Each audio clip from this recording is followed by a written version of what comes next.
tree. Got the feeling that they were looking back at me. So excited 'cause we meet. Not of the usual kind. Behind all the night. No, I won't go behind. 'Cause in my life, behind is the home that built all. 'Cause in my life, behind always only say, come my way. Only say, behind always only say, I am only say, all the night. No, I don't go behind.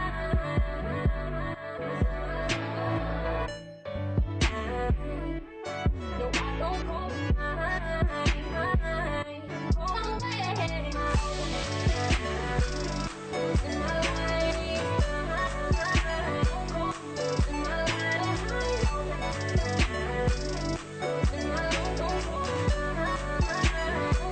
Cause in my life.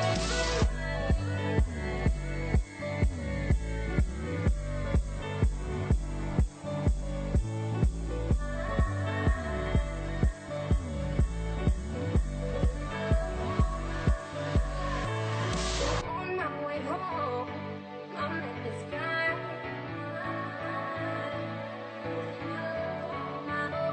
And suddenly I could read his mind. The blue hole, the constant surprise that it.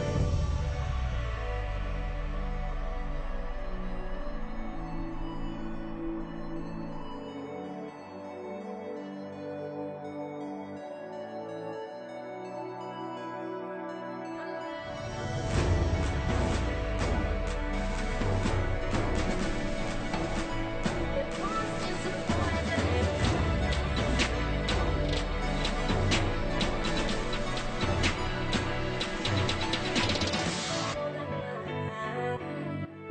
No, I don't go behind. 'Cause in my life behind. No, I don't go behind. Go away. 'Cause in my life,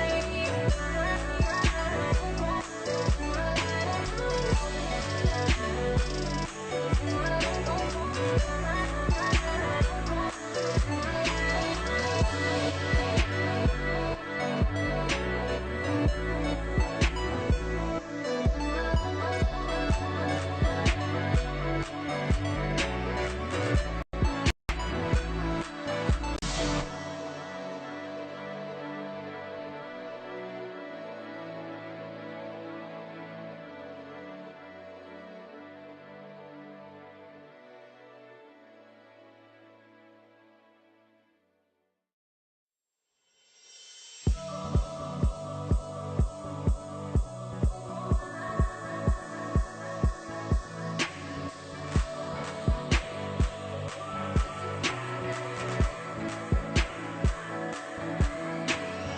I was walking home, looking at the tree.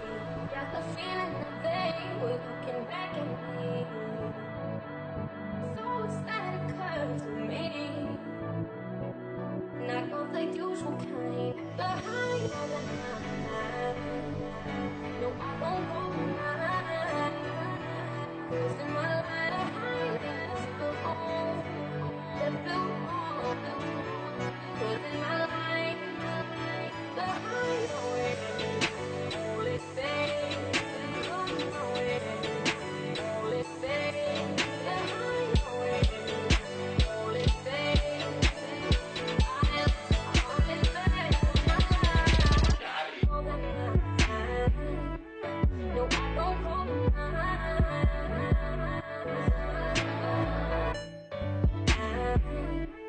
No, I don't go behind. Go away. 'Cause in my life, cause in my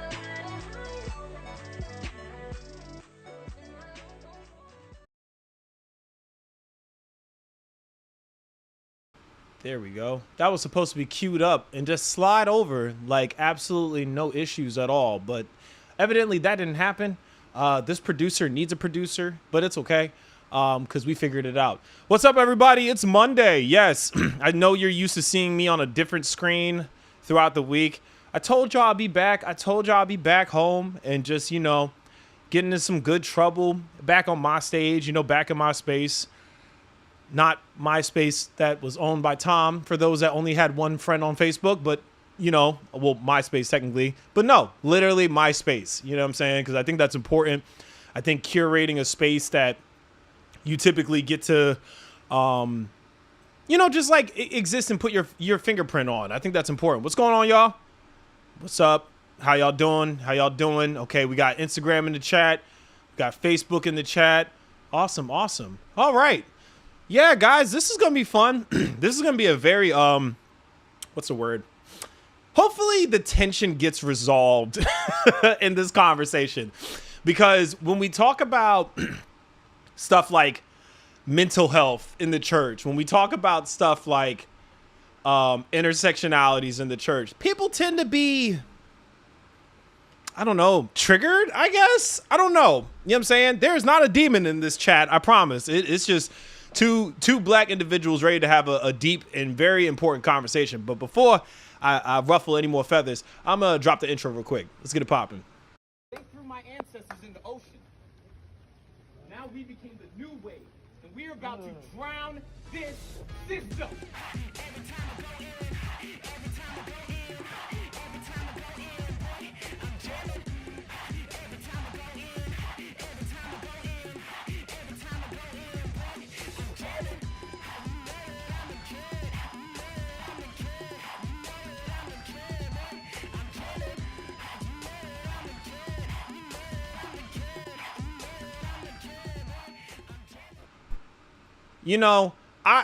It's funny because my guest this evening said that my forehead is looking exceptionally radiant. I don't know how much I appreciated that. What's going on, everybody? Welcome back to the Kid Casper podcast. I'm your gracious, beautiful, blessed, beloved, and black host, the kid that they call Casper. The KID in Kid Casper stands for that king in development. I'm that menace with the melanin. Reject me as I am, as long as he is still relevant. The intro is, what's wrong with the intro? I thought the intro was cool. You know what I'm saying? I don't know. I just felt like, look, man, there's some religious folk in this world. What's going on, everybody? I am that nerdy black pro theologian. And I say pro theologian because there's a lot of people that don't really read their word nowadays, but then they feel a need to give their unprofessional, opinion. But yeah, man. This is dope. Christian raptivist, yes, rapper / activist. Like, I really, really love Jesus, but I'm super far from a pacifist. You know what I'm saying? My mouth gets me in trouble sometimes. And luckily, the person that I also have with me this evening, I have the impression that her mouth also gets her in trouble sometimes. But I don't know. We will soon tell. You know what I'm saying? This evening at 7:13 p.m. Eastern Standard Time, I have a mental health advocate in this space. She's an aspiring counselor. She's a daughter. She's a friend. She's a sister. She's a God-fearing woman herself. What other things can I say about her? She's my local cynic, right? Like, if I need somebody to bounce cynicism off of, next to the pew at church, that's my sister in Christ that I have this evening. You know what I'm saying? So everybody, I bring to the stage. Where's my drum roll button? I don't have a drum roll button, but it's okay. Everybody, I have Sister Nikenji. What's going on, everybody? Hello. There we go. Audience of 4. Hello. Dang, don't call it. Wow. Audience of 4 is nuts. Hey, I had to break the ice somehow. Wow. Break the ice somehow. I was about to say audience of 1. You should be happy I said 4, Wow. What's going on, everybody? What's going on, Sydney? How you doing today? I'm good. How are you? I'm doing all right. You were worried about your lighting at first, but we seem to be both doing all right. And we're part of the we're part of the forehead club. So if it if it acts up, you know what I'm saying, the lighting will be balanced. I feel like my forehead is regular sized, so I don't think I'm part of the forehead club. I mean, if you're gonna say it, say it with denial is not a healthy trait to have, considering we're, two counselors in training in here. My Lord. But Sister Nikenji, Sydney, thank you for accepting my invitation to I would say curate this space with me on this pretty I'll say tense subject matter. Not tense for us because frankly this is what Yeah. we do. Yeah. But yeah, thank you. You should be, you get your applause again. Thank you for joining me in this space, man. I really, really appreciate You're it. welcome. I love that. I like the well, if you could, okay. I'm happy that you invited me on here. For And like you sure. said, I'm not. Yeah, what do you mean? I'm happy. And I honestly, you saying that it was like a tough conversation. My goal is to make it not tough because we need to talk about untough situations, especially in Black community. We always have tough situations, but all of a sudden, when it comes to mental health, everyone wants to shrug their shoulders and move on. So I'm happy For, about this. for sure, for sure. So yeah, so for those that don't know you, because you got some people that are already chopping it up in the chat. Why don't you introduce yourself to the audience? Who is Sydney Nikenji by chance? Okay, well, I'm Sydney DeKenji, like kid said. Um, I'm a woman. I am a aspiring counselor. That's pretty much. I mean, yes, I mean that's pretty much. I'm a graduate of Towson. There we go. Don't I have a didn't know you lot of went to credentials Towson. on me. Yeah. Oh, you didn't know? No, I didn't know you You went to know, Towson. Okay, so that I shouldn't helps. have asked that. Honestly, I don't tell anyone anything. I went to Towson, Okay, and I'm a graduate. So that's me. That's like all I can say. If I'm honest. gotcha. Well, I mean, that's relevant. That's relevant. well, we got some icebreakers for you. Period. This is where I usually ask the super intense I would say like the moral piercing question. So, have you Period. watched any of my shows by chance at all? Yes, no. I watch your shows over my dad's shoulder, Okay. if Oh, that makes sense. I don't know what that means. I don't know if that's a good thing or a bad thing. So, No, like because my dad will be watching, and then I'll like stay because you said like a somewhat good point that catches my ear, I guess, and I'm like, oh, what's going on? What do you have to gotcha. talk about? All right Yeah, then. so I watched Okay then. that.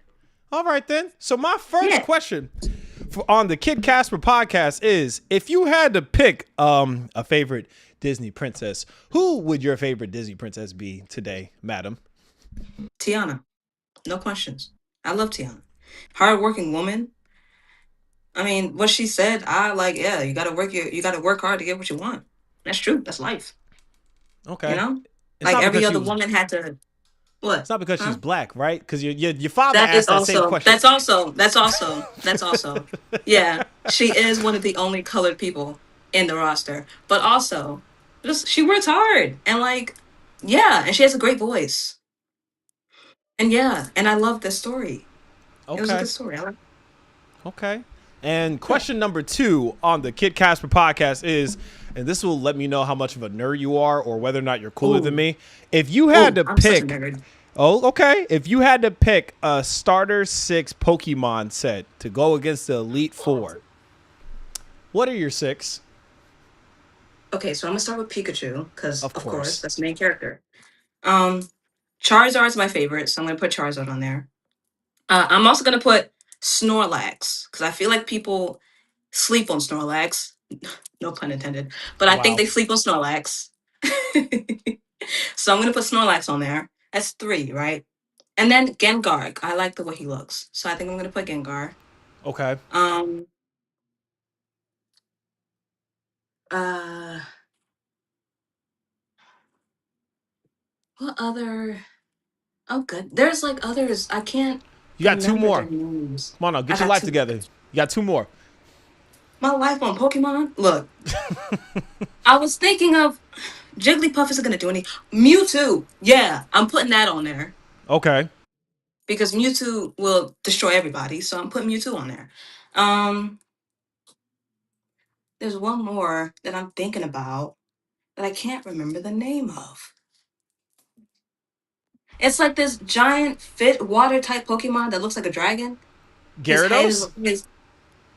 I think he Is he looks. blue? Yeah, yeah, That's yeah. The guy Gyarados. that looks. Yeah. Yeah. Goodness. Yeah, See, my yeah. nerd is not in Pokemon, but my nerd is there. Okay. I was about to say, and this will let me know if you watch anime. Is Gengar considered like the Orochimaru of like the Pokemon race? Like, Oh my is that a thing? yes. Yeah, yeah, yeah. I Yes, just and I also watch anime, so we're speaking my language. gotcha. All right then. So we're hopefully we get along today, as if we don't get along off camera at all. But I think we should. I think this will be all right today. So yeah, Sister Sydney. Like I said, thank you for stepping in this space with me. A lot of why I started this podcast, specifically, back in 2020, I started this podcast as a way to interview other artists, different creatives that I have, equity with and stuff like that.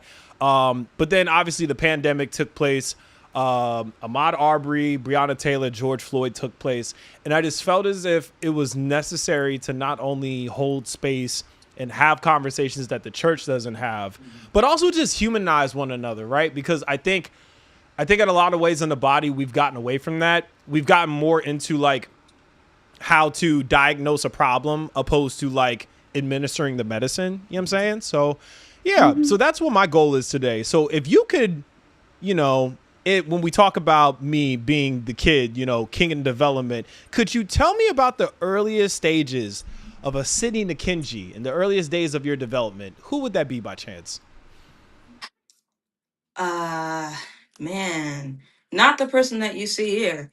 I was, I am quite introverted normally. Um, it was even worse back then. Um, let's see. Cause I'm over here trying to think like Sydney in development. Sydney in development was obviously not doing okay. So it took me a long time to get here. Sydney in development was way too into herself to the point where she was her mental health was declining rapidly. I don't know. So that's that. I also was learning how to not I didn't have to be liked. I was learning that being liked wasn't really all that great because of the spaces I was in. So that was something that I was developing. Um I mean, yeah, socially awkward, mental health declining, trying not to be liked or trying not to feel like I need to be accepted or liked to be, myself, that sort of thing. Okay. When you Yeah. say when you say declining or when you say not doing so good, what do you mean hmm by that? If you don't mind me asking, like what were things or in that season of your life that you were battling with specifically? Uh, Depression, definitely. Okay. Anxiety, because they're kind of hand in hand, as you know. Um, Suicidal ideations, definitely.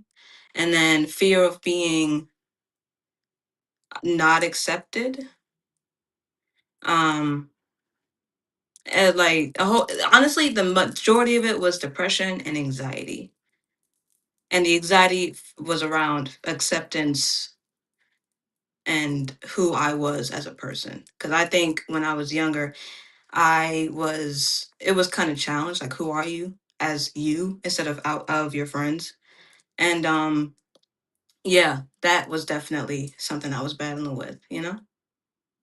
That makes sense. For sure, for sure. I think a lot of times, especially for us in our community, whether woman or man, boy or girl, it's very difficult to knows one's like identity or place in this world, and it doesn't have something to do with like our oppression, our trauma, the turbulence that we face, and in this case, friends. Did you have a sense of, and I don't want to say mistaken identity, but like a sense of like not knowing what your identity with when it comes to your family by chance? Oh yeah. I love my parents dearly, but they were very strict. So I didn't feel like I could show my true identity for a very long time. So if I was to put it in a sense, it will be robotic. Like I felt like I had to be that way because my parents are strict. And as I grow older, I understand because this world is crazy. But back then, I really couldn't. I felt like I didn't have, couldn't show my identity, or it took me a little bit to reach there because of that fact, you know? No, that makes sense. Yes. I'm curious, with all that, how did we get to this place where I don't know how to describe it. Like, what about specifically when it came to mental health? How did that become something that you wanted to get involved with and not only be a voice in that space, but be an advocate more so? I fell in love with psychology in high school. I remember it was COVID and we were all online, and I was placed in the psychology course. And I loved it. Like I really, really did. And so I went into AP Psych. And I was like, wait, I want to know, because before this, pause, before this, I didn't know what I wanted to be. And I was like bouncing around a whole bunch of places for a very long time. And then psychology hit. Um, and I love psychology. So I was like, whatever, I'll get that. Let me see if I want to do that as a career. Let me see if I want to major in that. Took AP Psych, loved it even more. And I was like, all right, I guess I can go to college for this. And then that's when I went to college, it sort of like deepened my respect and love for psychology. And I would talk to mainly my mom about it because she had the most amount of questions. And I would talk to her about it, and she like validated what I was learning about. So that gave me more confidence and advocating for it in more ways than one. So I think the space that I was given in college definitely helped me advocate and be a part of that space. Definitely. Okay. And, it's one thing to. I feel like I've been more so in the place of advocacy more before I was like, oh, yeah, I could like get paid for this to like hear people talk about their stuff, you know what I'm saying, and unpack their things. When did you know you wanted to make it a career specifically? Um, the moment I realized it could be a career is when I wanted to make a career. I didn't know psychology could be a career that I could make something off of. So when I went through with high school and they told me about a whole bunch of careers and things, I was like, oh, that sounds interesting, right? And then I went online because I was on social media at the time, and I was seeing a whole bunch of psychology careers, and then I saw like, oh, the friend group, and then one of the people in that friend group was like the therapist friend, and I went to my friends. I was like, hey, would you consider me this? They were like, yeah, and I was like, great, let me do that. So that's when I went to the career. Okay. Yeah. All right. Um, I'm curious. I wanted to go back a tad bit when it comes to because I know your mom, right? And and I know your mom in the sense of like, of some form of like a spiritual mother and stuff like that. But I didn't have to grow up with her, right? I don't know how Mhm. lovely she is, you know what I'm saying, outside of Deaconess Nikenji to me. Um, Right, you said right. your mom like asked questions when it came to you getting into this field. What do you think that was about, and what do you think that did for you when it came to I would say like just like interrogating not so much your convictions but your interests and all that. It honestly, it made me want to delve deeper into the subject because I didn't want, if she was asking questions, I wanted to know what I was talking about. So I delved deeper into the subject, and then the questions she would ask would be more or less like, um it started as, oh, what are you learning in school? And then I would tell her, and then she got more into it, and then she would ask, oh, where do you think you fit? And I'd be like, oh, I think I fit here. And it's like, do you want me to tell you where I think you fit? She'll be like, yeah. And that's kind of how that kind of came to be. But yeah, it's like the main questions. And then another question that she always asked me was like, do you know what you want to do with this career? Like, will it make you money? She always asked me that. And I'm grateful for her asking me that because, yeah, like, that's important. Will it make me money? And it will. So, yeah, she wanted to make sure that I was on track and that I knew what I was doing. And then the more questions she asked, she got deeper into the subject herself. And she did her own research on it.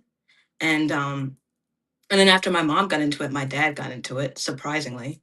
And yeah, that's like, That's kind of how my mom questioned me and, helped me out with my own, definitely help with research because I love to research. So that helped me out with that. But yeah, Okay. Reason I asked that yeah. question is because it's gonna like parlay into my next question because Hmm. I know you in the space of church, right? And I also Right. know how I know specifically like when it comes to because I feel like I know your parents a lot better than I know you. You know what I'm saying? Like Yeah, that know makes your sense. dad's Yeah. testimony, gotten to hear your mom's testimony, in Hmm. bits and pieces. But I don't really know you as well as I would like to, right? You know what I'm saying? To the point where I'm like, huh, I haven't had Sid on yet. I haven't interrogated Sid yet. That's got to Not change. You know what I'm saying? interrogated. Yeah, of course. This hey, sometimes it feels like a grilling. Shoot, we just don't waterboard uh, each other. So when it Goodness, comes to not Law and Order. so when it comes to specifically, the things that you've been through and you've dealt with, how did one discover their relationship with Jesus? And how did you not only establish that, but also maintain that, through your life? I That's honestly I have to give to my parents because I I've been in the church all my life, and I remember being like 7 years old and having a conversation about like salvation, and I remember doing that, and then honestly the rest of was a blur until baptism day. I remember that because I mean I got dunked and that was scary, but I remember Not dunked. that. I'm being so serious. Like I just heard muttering from my pastor, and then I was in the water, and then I got back up, and then I walked, and people were singing, and that's all I remember. But then, and then staying in the church because I was dragged to church basically for a while. They put me in Bible study that helped keep me in the faith, and they encouraged my growth most definitely, and they continue to encourage it to this day. And that's like the main reason as to why, like my walk with Jesus, how it happened, how it's going. It's definitely there's definitely some ups and downs in there because there were, of course, I was a teenager at one point, so I was like, why do I have to keep doing this? And then I like grew out of that transition, got back into it, and that was a whole thing. So I would say, yeah, that's like my faith journey in a very small book nutshell. Gotcha. Um, Mhm. who discipled you? Because I don't typically know. Like, so a little backstory on me. I told your pops this. I was going to hell on a scholarship. I was an atheist until I was 19 years old. I was with gasoline draws on. You know what I'm saying? Not gasoline. Specific. Hey, listen. Specifically though, much like your father said on the other episode, he said that when he started having, I think it was his mom's boyfriend, and when he had like an assortment of men, he had a starting five of men that came into his life. He saw a significant change. Who was that for you specifically? Like who discipled Sydney coming up? Um, that's a that's a good question. Mainly because I am a stubborn individual, Really? as I never in, noticed. Interesting. oh, oh my goodness. Shoot. I am a stubborn individual, and that includes people discipling me. As in, like, my sort of thinking was, you're not gonna tell me what to do. You're not gonna act like you know more than me because I'm gonna know more than you at the end of the day. That was kind of my way of thinking. And then, like I said, I was in that church my entire life. So people would, I guess, try to mentor me, and I would listen. Of course I would. But, at the end of the day, it's like, okay, my parents tell me the same thing. So I think when it comes to discipling, I would say honestly my mom, because she knows me the best and she knows my stubbornness. So she would kind of like force me into it. Like there would be times when she would like trap me in a car and start talking. I'm being What? so serious. I'm being so serious. It was during COVID. I was in the craziest depressive slump I think I've ever experienced. Mm-hmm. Because that depressive slump was, I loved quarantine. Loved it. Now, I'm an introvert, love not having to go anywhere. Not loving But quarantine. I didn't have to go anywhere and I didn't have to see anybody. It was great. But the thing is, a lot of what I've been putting in the back burner like hit me like a school bus. So then I went through like 2 years of depression. Mm. And my mom noticed, and she kind of, that's when she trapped me in the car and basically forced me to talk and help me out via via using the Bible, the word, helping me, praying for me and things like that. And that definitely helped me. But it was basically my mom kind of like, you know, because I wouldn't listen to anything else. I wouldn't listen to other people. Hmm. So yeah, that's all props to my mom. My mom definitely mentored me. Okay. I'm curious. I'm curious about what you said because part of what you and me do is like we have to notice the things people say, but also the things that like they weren't trying to say, but they end up saying anyway in some ways. Right, So I via body wanna language.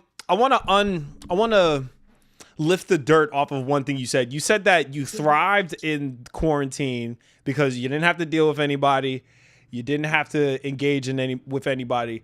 However, there was things that you were putting off. I think you said for 2 years, if I'm not mistaken, that just started manifesting in a lot of ways. If you don't mind sharing with me as well as the audience, what were those things that you were putting off that essentially came back to visit you? What were those things?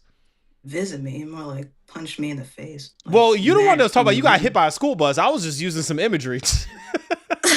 Imagery is, if you know Matt from Wii Sports, that guy, I was up against him.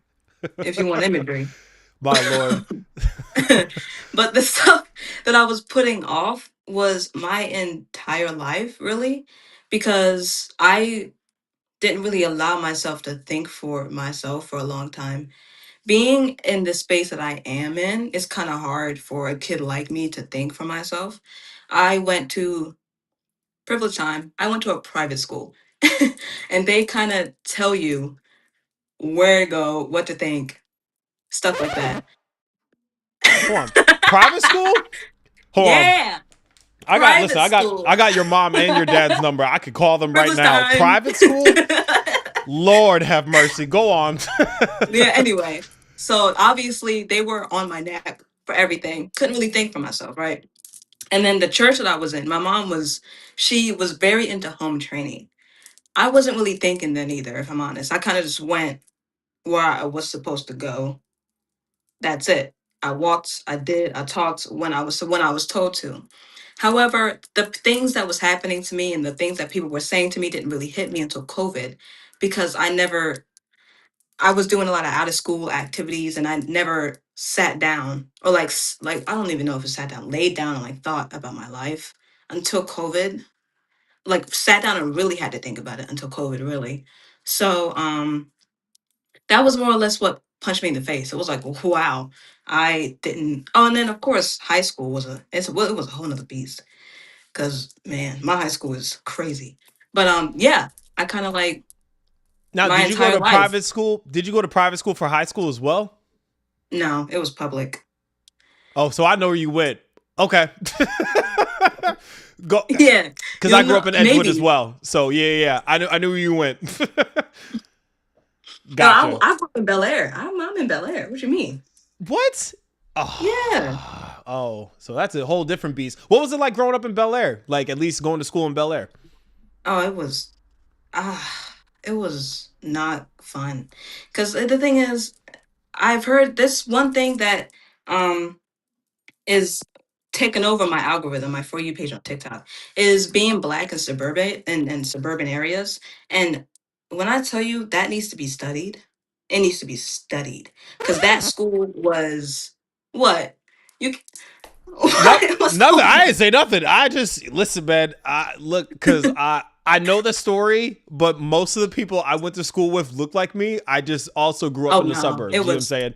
So yeah, yeah. it was the complete opposite for me. I was the only black kid in class. If I was lucky, there would be two more people. And when I was in high school, that high school was so racist, and it was terrible because nobody did anything. And I felt like I was alone, especially in high school. Like I had one other friend. She's still my friend. She's my best friend right now. I had one friend one person that I could actually call a friend. Everybody else I couldn't trust. But the things that I saw in those hallways, it was like you would think we went back to the daggone 50s. Like it was like racist and privileged, and like I felt like nobody knew anything about common sense. And it was just terrible. That was like that was my high school experience. Gotcha. So Mhm. I'm I'm curious, and I had somebody. I think me and your pops talked about this one time, and we were talking Uh-huh. about how because he grew up in Baltimore, if I remember correctly, and we were Yes. talking a lot about how the subject of like integration and stuff like that. Specifically, when it Mhm. came to integration, it was like, oh, let's make it so like black kids could go to like their schools, right? And the subject Right. matter that I talked about with him, it wasn't on the mic, but I was like, you know what? I was like, I'm curious about this. It's like, how good was integration really for us? And he was like, what you mean? I was like, because we went to their schools, we got taught by their teachers, we had Yeah, to interact very with their much. students. Mhm. However, like just because we get added to the roster doesn't mean that you necessarily have to have any responsibility for us, right? Absolutely. So when Mhm. it comes to because I don't know what that's like. I didn't go to a PWI. I got a scholarship from Liberty University. That's the closest I got because it's in a little town called Lynchburg, Virginia. My God. Yeah, Lynchburg. yeah. Well, it's another story for another day. Yeah, for but real. but I don't have the specifically, capacity for that. no. Listen. I thought I would start seeing black folks swinging on trees like Christmas ornaments. But for Oh, me bush though, fruits. Oof. yeah, Lord. For me though, I don't know what it's like to spend a lot of my childhood with people that, at least in school in the scholastic space, with people that don't look like me. um did your parents know how hard that was for you by chance? What was their responses to like the challenges that you faced in those schools? If I'm honest, let me be honest, I don't tell my parents much. You can ask my dad. I keep my cards close to the chest. He says that's what he says. He says I keep my cards close to my chest, and I do with everybody, including my parents. And this included high school. Um, I didn't tell him much. If I told him something, it's been weighing on my heart because it was that racist for like weeks.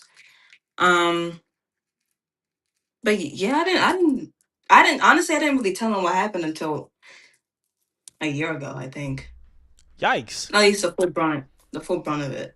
How I, old are I you? didn't feel like I. I know you're not supposed to ask black women that. How old are you? It's fine. I'm 22. I'm Oh, 22. oh, you're a fetus. Keep going. Go on. Goodness. Anyway. I don't like I didn't tell them until like a year ago. I told them if it was like I said, if it was Wayne and Mark for weeks at the time, I would tell them. But they only know about 2 or 3 instances when there's been hundreds. So that if you can tell, I'm such an open book. Can't you tell? Can't you Yeah, tell? for sure. Yeah, yeah, yeah. Can you You a tell? hard cookie to crack, but sometimes that's a good thing. You can't trust everybody that No, you could absolutely swap not. energies with. You know what I'm saying? Um, Absolutely not.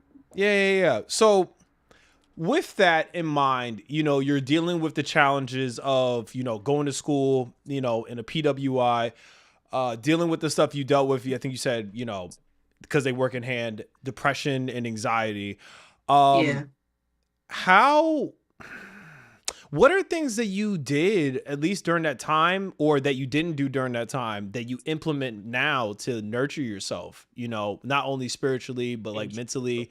Like what are parameters and safeguards that you put around yourself to make sure you're safe, you know what I'm saying, regardless of where you're at in life? Uh, One thing that I can give that school is that it forced me. If it, I had to teach that at an early age. I had to teach myself all of those parameters at a very early age. Keeping my head on a swivel. I mean, knowing where I am at all times, knowing who I am at all times. It's like a lot of that stuff I was taught. I had to self teach myself through experience. Self teach myself. I had to teach myself through experiences at that school. So that's one thing. I kind of had to, a lot of what I learned as I grew up, I had to unlearn, if that makes sense. No, I got you. Because, like, I had to, when I tell you my awareness was on 10, 24/7 because I did not know who was around me. I didn't know who I could trust Right. because these people would go with their friends, laugh and yuck it up. And then next thing I know, I'm the target. When Mm, in the world did I become part of the picture? You know what I right. mean? So like I had to unlearn, especially the anxiety that like filled me because every time I went to that school, I had to like do breathing exercises. It was terrible. I had to um I had to basically prepare myself for the school day. And I don't do that anymore. I kind of just go into a place, do what I do, walk out. Who cares what other people are thinking? So I had to unlearn how who cares what other people are thinking about me, who um who cares what they do, because what they do is what they do. I just have to react to it. How I react to things is something I had to unlearn. And yeah, so like Meaning what? how I reacted to some things. Yeah, you said how you reacted to things you needed to unlearn. What do you mean by that? I meant honestly, it meant giving people a second chance. Cause I don't give people second chances. Let me Mm, be honest. When it comes to relationships, I find it I have a hard time making them,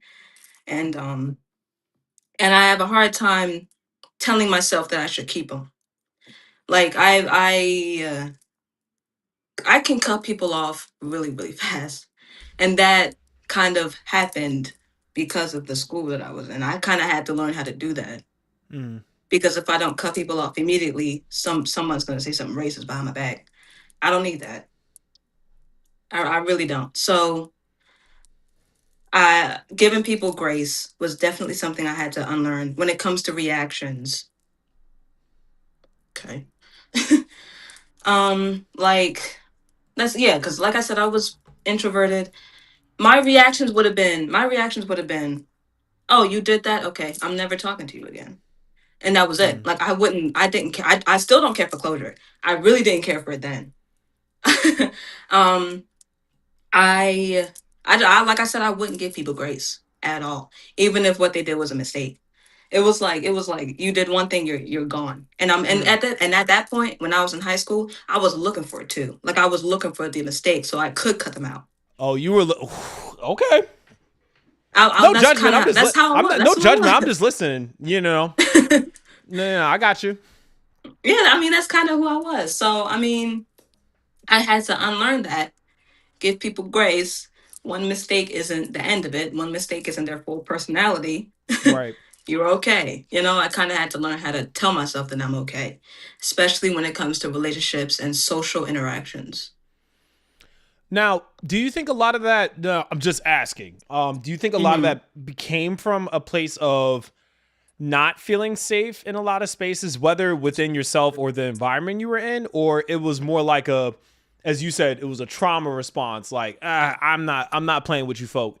Y'all niggas got me chopped up. I'm not even gonna go here with y'all. What do you think I that mean, that yeah. was for you? I would definitely say a mixture of both. Like, it was definitely a trauma response, but it was also like I didn't know who I was. Mm, I honestly didn't know who I was until middle of college. So that was that. And I didn't want anyone to tell me who I was. Because that was mm, another thing in high school where those people had absolutely no interactions with Black people outside of social media and maybe working with a Black person. You know what I mean? mm-hmm. The DEI So hires, they right? would, Yeah, yeah, yeah. Gotcha. yeah, yeah, for real. The DEI hires. Right, And they would they would try to force a caricature or a one singular pretty racist identity on me, right? and right. i and I hate being put in a box. I hate being told what to do. So it was more or less like I'm not gonna accept that identity because that's what you expect. So that was that, of course, that elongated my journey to finding myself. But yeah, I would say that's a mixture of both trauma response and not finding and not identifying or not finding my identity. My bad, I was muted. Nah, I got you on that because to give some credence to that, I feel like a lot of times for us, and when I say us, I mean those of African descent. a lot of times, especially in a world where it wasn't designed for us, it was designed by us in some ways because we built this doggone country. But Period. to not necessarily have a space in mind we feel safe in, I don't think people realize that, especially for like us as kids, like, fam, like, I was like a habitual liar as a kid, right? A lot of that was no, listen, shorty, listen, you're not hearing me. Like when I say like I would lie about stuff in a sense of like, oh, it's a easy truth to tell. I could easily just like cop to it. But there was too many times where I did not feel safe in certain spaces, whether it be at home as well as in like scholastic spaces. It was damaging to the point because I really caused a lot more trouble for myself. And when I got older and I, sought therapy myself, I was like, yeah, I used to lie all the time. I don't really know why that is. Sometimes I kind of struggle with it. This is like maybe 24 at the time. And my therapist was like, oh yeah, you didn't feel like you could like feel safe enough to tell the truth, even when it came to your parents. Not excusing the lying, but it's like you didn't feel as if that they were doing something that made you feel safe to at least tell them the truth. I'm like, what? You're like, yeah, you're not a habitual liar. You just have trauma. Like you specifically just don't know what it's like to be in a space that makes you feel safe. So only thing you know to do is like, okay, let me come up with this reality that isn't exactly my own. Because if you had to actually see me in the reality I have to, encompass and, occupy, I might get rejected, It's scary. It's truly a scary, I wouldn't even say realization, a coping mechanism that we have to deal with specifically in our community.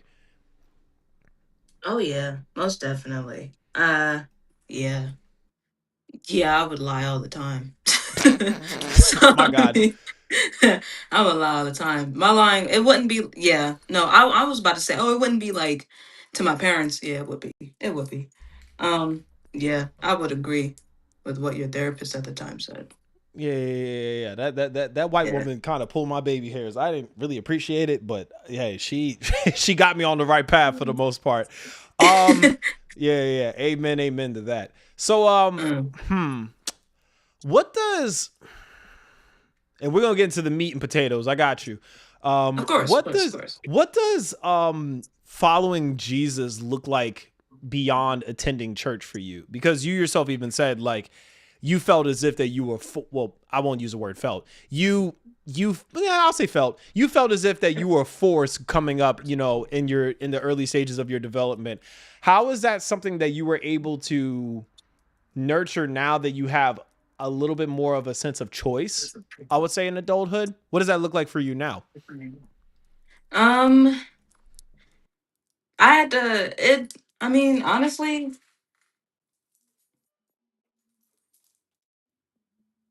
now it's kind of just a routine. Like if let me be honest, like going to church is kind of just routine for me now. When it comes to growing in my faith outside of the church, uh, I honestly going back into psychology that kind of helped me out because I would that kind of helped that definitely helped me grow in my faith because I would learn about theories and things and I would be like, oh, this came up here in the Bible too. Let me research that. Let me go into research mode, research that a little bit. So that kind of helped me out. Um, but yeah, like once what helped me with growing my faith outside of the church was finding a bridge that could, you know, put together my love of something and my love of Christ, that Right. kind of helps put the bridge together. So yeah, as long as I can research something, once I researched it or whatever I was doing, that definitely helped me. Yeah. So that skepticism that you had very early, it worked, for good because you're like, no, this doesn't make sense. You looked for the answers, at least, in the word, probably through hours of research in your own time. Like, look, if I can't find, and when you were able to confirm, like, not so much confirm the suspicions, but then also like seek out the clarity where this tension existed for you, it probably did wonders for you as far as security wise. Am I right or am I wrong on that one? No, you're right about that. I That's the thing. Like I love to research and I love proving people wrong.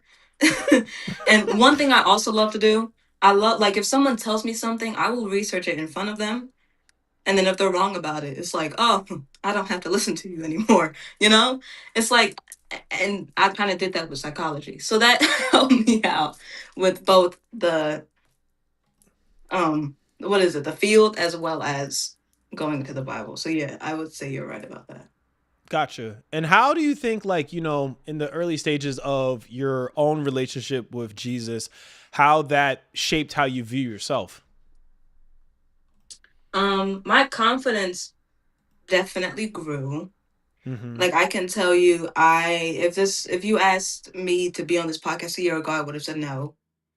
Um, yeah, like I found who I am in myself. I found true confidence, and I'm now trying to teach younger people what true confidence is. And yeah, like that's kind of how it helped grow me, and like like I keep saying my confidence and like what I yeah, period, confidence. Gotcha. All right, so we're gonna get into the meat and potatoes. Let me restart my camera real quick. See, Mm, I knew this was gonna happen as soon as we got into the heaviness of this mm. conversation. So let me restart this real quick. Pay no mind, YouTube. Yes, you're not seeing my face. You're seeing my little sister's face for right now, but that's okay. Yeah, for sure, for sure. So you and me probably talked about this subject matter for about a good, let's see, that one Saturday, that one Friday at Pastor's house. You weren't there, but I was there.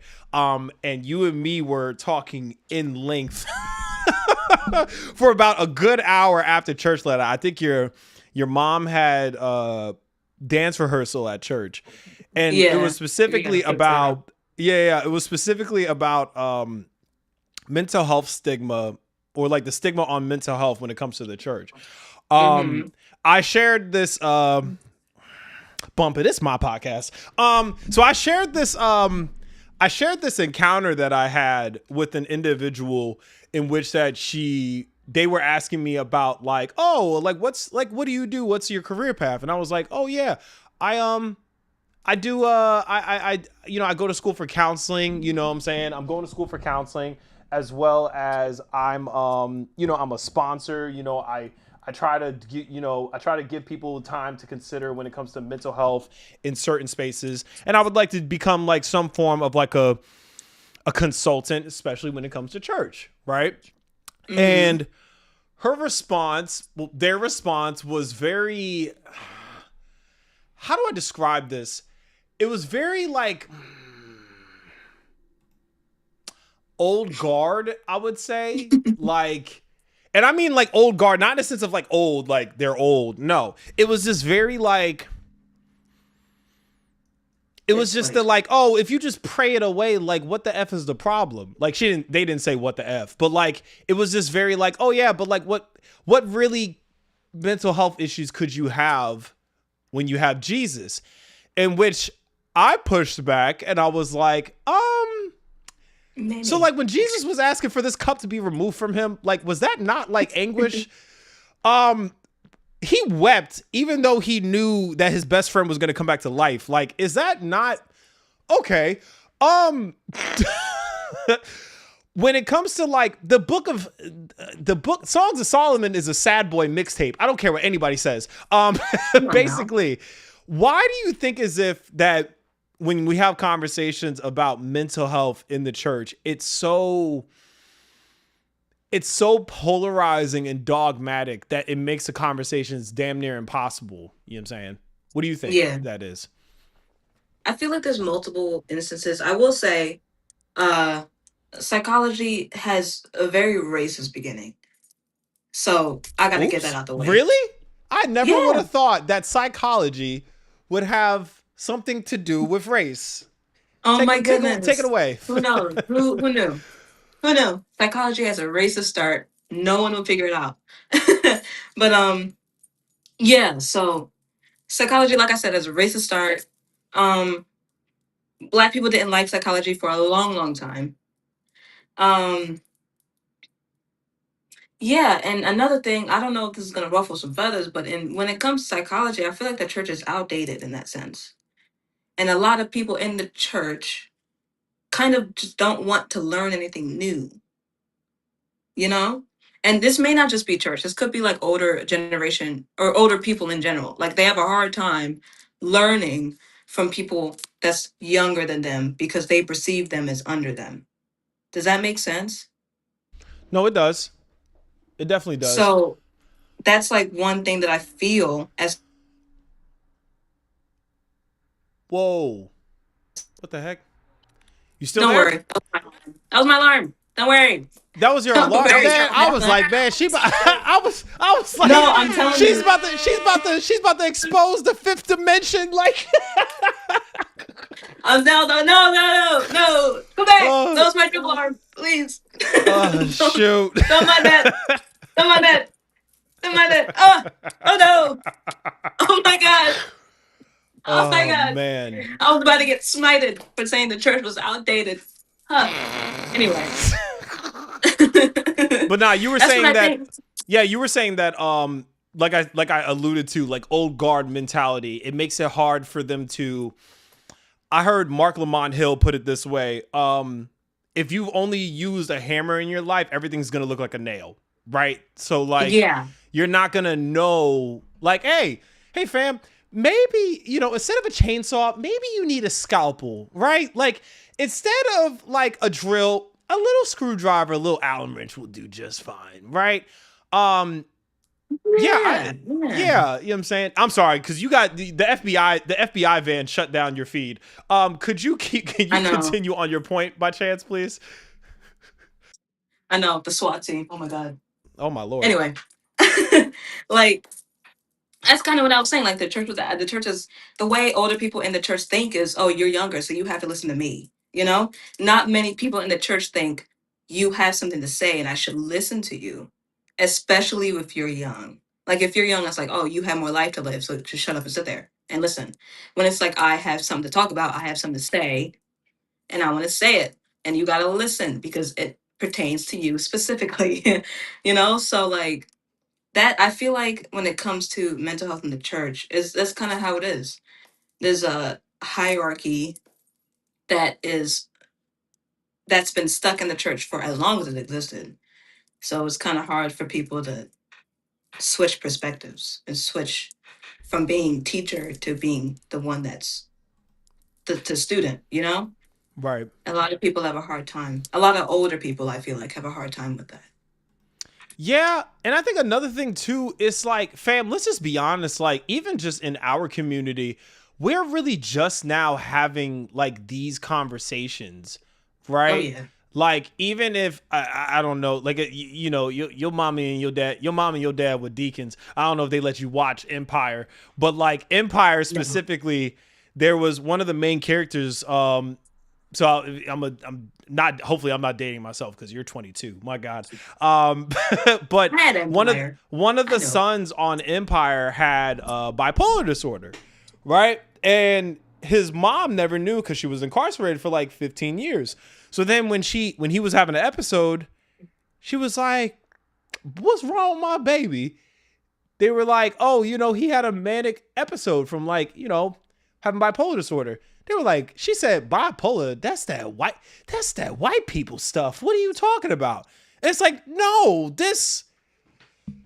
why do we think like, look, and I get it because a lot of the things that we don't necessarily get as far as, I wouldn't even say cop outs, a lot of nuances and context are not afforded to us. Like we hear about these like, mass shootings that take place and stuff like that. And when they find the shooter, it's like, oh, well, guys, like he's dealt with depression. It's like, yeah, I get sad too. I just told you the story about I lost one of my buds. I've never wanted to just commit, mass unalivement on people. Like that's not, you know what I'm saying? And that's not to like, that's not to eliminate or just deduce or minimize what anybody goes through, especially upstairs. However, when it comes to us as a people, we are just now really having these conversations. Like we're just now having conversations about like, oh, no, fam, like you have PTSD from like 400 years of oppression. You haven't been here for 400 years, but your people forcibly have had to. So, and you and me belong to a black church, right? And so that was my first time where I was like, oh, we're still in the 60s. Got it. Awesome. What do you say to that? Yeah, I agree. Like, yeah, it's very outdated thinking, you know? And I understand that this is a new topic and it's like skepticism with the new topic. I understand that, right? I understand. But like you gotta understand, like, this new topic has some stuff in it that I think I wouldn't be talking about it if it wouldn't benefit. I wouldn't, if I didn't think that what I'm talking about makes sense, it would have never came out of my mouth.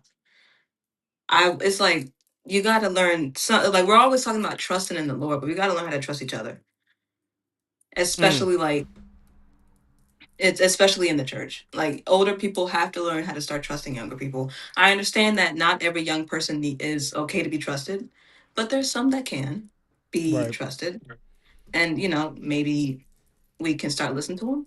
I don't know. Suggestion. We can start right, listening to the younger people. right. Crazy. I know. Crazy. Mm-hmm. But yeah, I agree with what you said.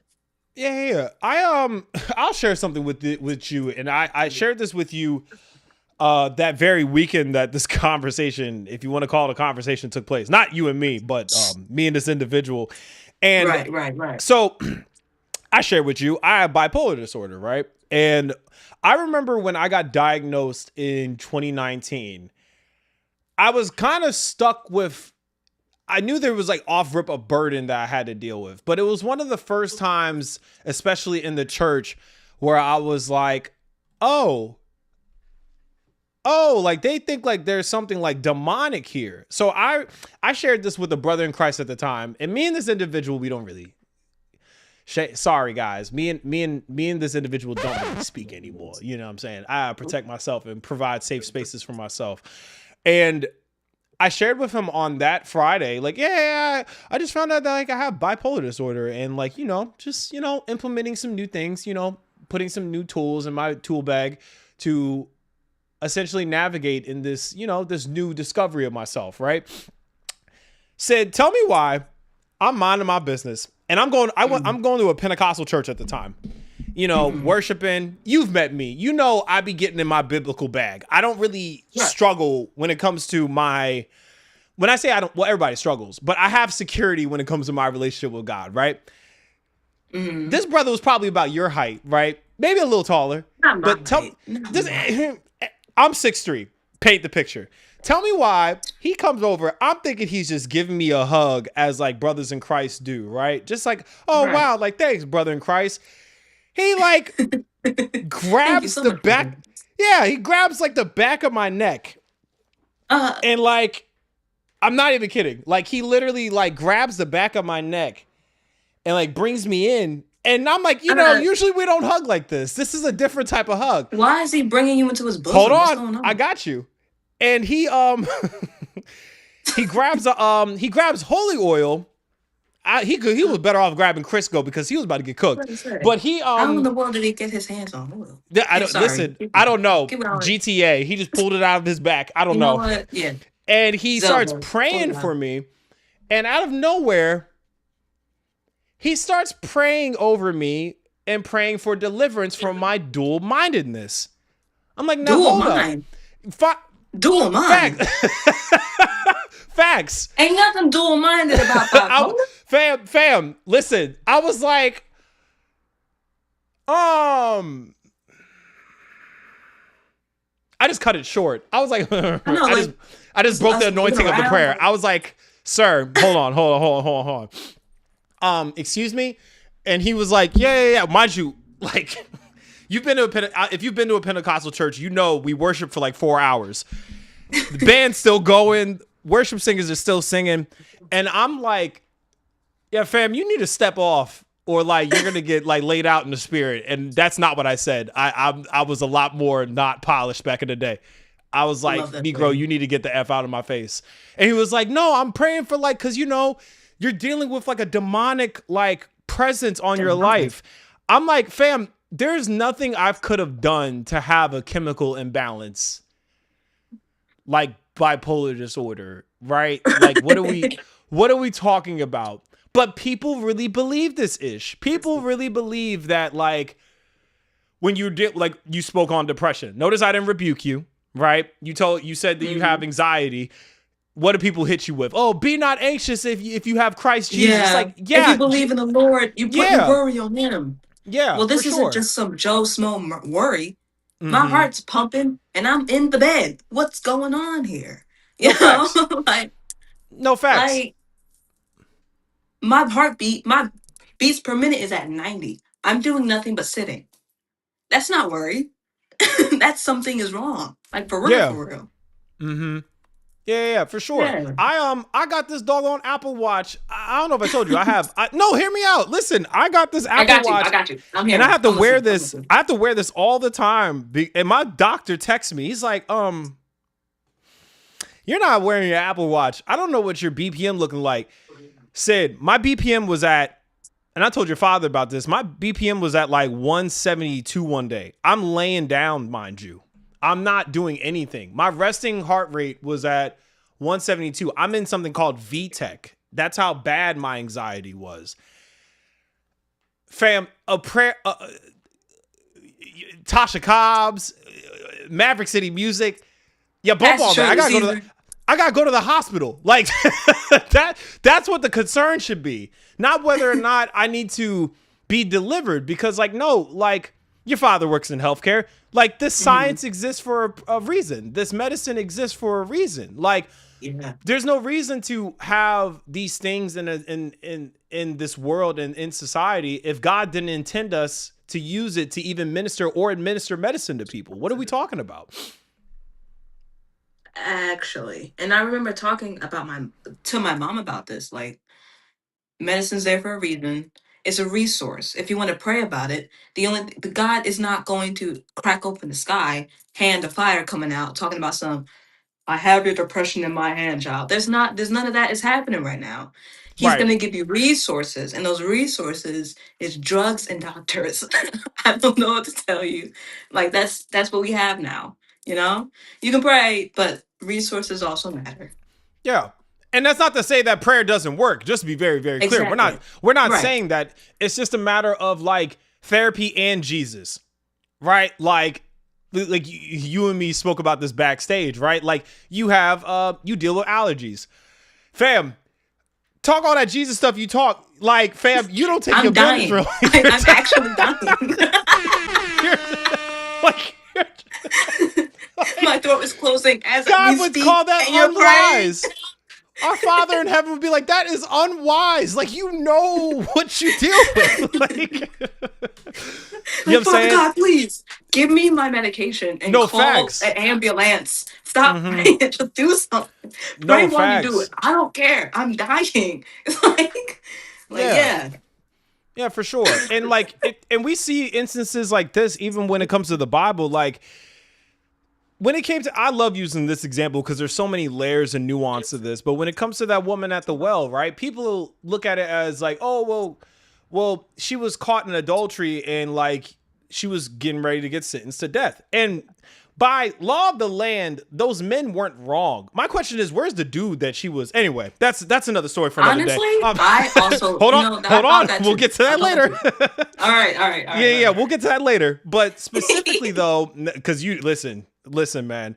But specifically though, Jesus wasn't concerned. He was concerned about her salvation, right? He was concerned about his relationship with his daughter. Yes. But there had to be a miracle that took place in that moment. It's like, fam, I can't talk to you about having a relationship with my Father in heaven and you about to get stoned to death. If I don't remove the very turbulence you're about to deal with, all that talk about me ain't, what do we talk? Like, God be the glory, but it's like, I can't minister to somebody that's dead though. You know what I'm saying? No, for real. Like, that's just, no, I that's get real. it. It's a funny visual.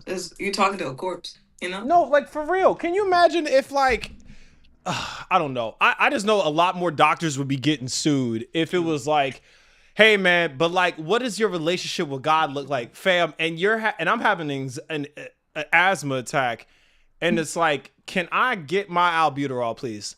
That is all I want. That is not to say that's all I want, but that's literally what I need in this next moment. Let's worry about how we can. No, for real. It's like we're laughing about this, but like there's literal tension that people in the body deal with this, because they feel like, because they go through a season mentally that like God has turned their back on them, or God has taken his hand off of their life. And I'm like, that's actually, I would like to think, because your humanity manifests in such a way that shows like, yes, you need God more, but God also shows up in these tools that he's trying to give you as well. What do you say to that by chance? I mean, yeah, like there's a portion in the Bible. I honestly, it slipped my mind where it is. You may be able to know where it is, but one of his disciples asked. It was in the New Testament. One of Jesus' disciples asked him, "Where are you when I'm going through a hard time?" And then Jesus decides to answer in a parable. He's like, "Well, if you see footprints in the sand, you notice two pairs of footprints." And then you see one pair of footprints. That's not you being alone. That's me carrying you on your back as you walk through this tough time. You know, that's like the. I mean, and that's yeah, like that parable, or the way that Jesus answered it, is like, it kind of helped me out, especially when it comes to mental health and what people talk about. Oh, like, oh, God left me. It's like, no, he was carrying you through it. And while he was carrying you through it, he probably tried to give you some things so that he can Right. put you down again, you know? Because Jesus can't carry you through everything. You have to walk on your own, you know? Like, and he's giving you resources to help you out so we can walk together. You know, he doesn't always need you on your back. He doesn't always need Mm, you on his back. You can walk on your own, and I'm giving yeah. you resources to help you out. Like, for example, if a child is learning how to walk on their own, they're not just going to stand up and walk. The muscles in their legs are not there yet. So they use items and people to help get them to stand, and then they use those same items and people to help learn to walk. That's kind of how I feel like when it comes to Jesus, mental health, and people, I feel like that's kind of the hand in hand Yeah, thing. That's kind of how it is, you know? for sure. You know, like I I think you, I'm not sure if your parents told you, but just to refresh you a little bit, I'm in recovery, right? Mhm. I've been sober for 14 years. And like, yes, we talk about giving your life over to a higher power, but there's also practicality things. It's like, give your life to Jesus, but don't drink though. Like, we talk about stuff like triggers, right? Because if you don't know your triggers, how can you know how to deal with certain things and how you cope with your trauma, right? Like, a lot Right, of why I used to drink came from like trauma I was trying to suppress. And it's like, but right, if you don't know the emotions that trigger you to drink, if you don't know the memories or the scents or smells and how they manifest in your body and the nervous reaction that you get, how are you able to properly remedy these situations, right? Like, these things are, right. I would like to think, just like when it comes to, oh yeah, um there's certain places I won't go because that's the same place that God delivered me from. That's called wisdom. So no, like, for real. So like, what is the problem when I say these are tools that I put up around myself, knowing where God has had to bring me out of, and avoiding these things, not only avoiding, but also trying to fill up, put some new things in my tool bag so I can properly navigate through these things. Because we can't avoid everything that's hard for us. But I would like to think everybody would like to have some things that would make it at least more bearable. You know what I'm saying? Yeah. Because this life is not easy, and we need some things. Like, you can always give praise to God, because at the end of the day, it's Jesus that's helping you through it. But he gave you resources, and it would be stupid if you didn't use them. So, Right. yeah, For like, sure. that's end of the sentence. He gave you resources. They're right there. Use them, please and thank you. Right, right, right. So I feel like you kind of already answered this.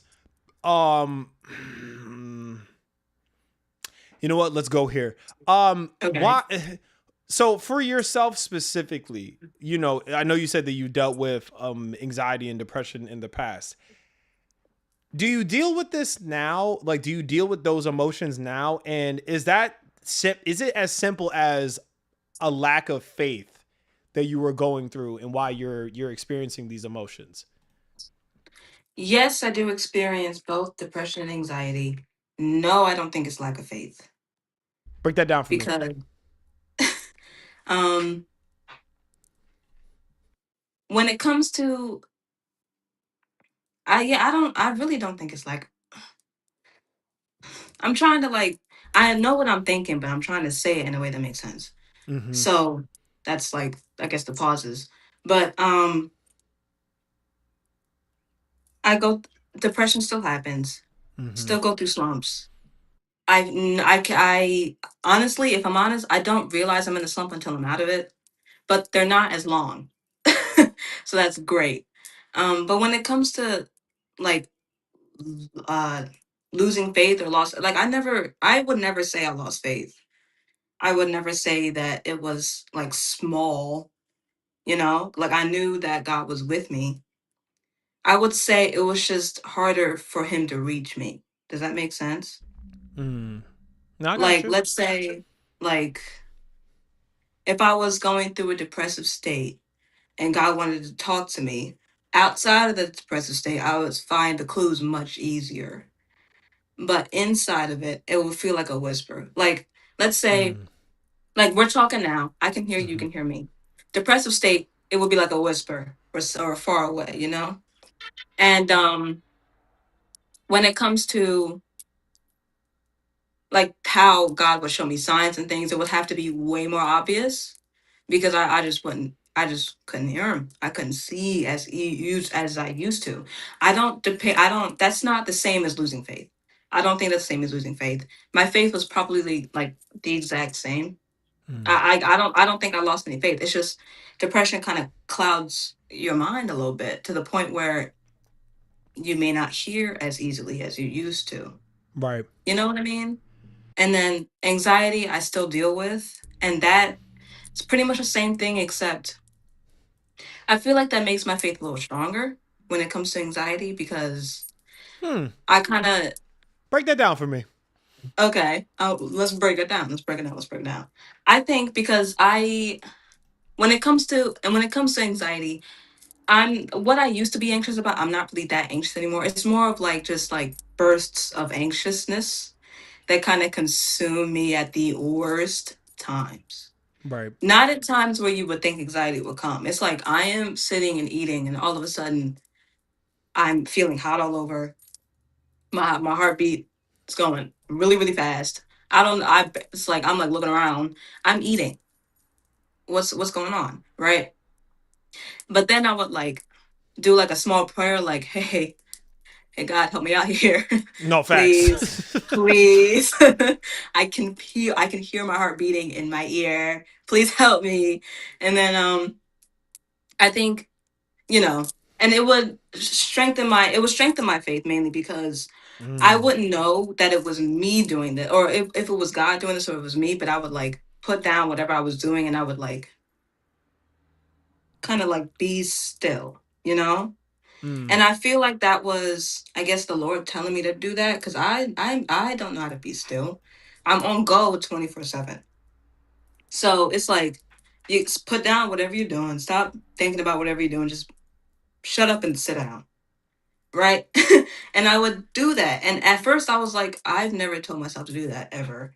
And then as I got closer to God, it was like, oh, it was you that did that. Oh. Right. So I guess that like definitely helped me out with make deepening my faith because it's like I'm not thinking. I can't think straight right now. And here comes God. Hey, let me think for you. Shut up and sit down. And then I'm like, okay, period. Let me do that. And then I do. And that kind of helps me out with my faith, I think.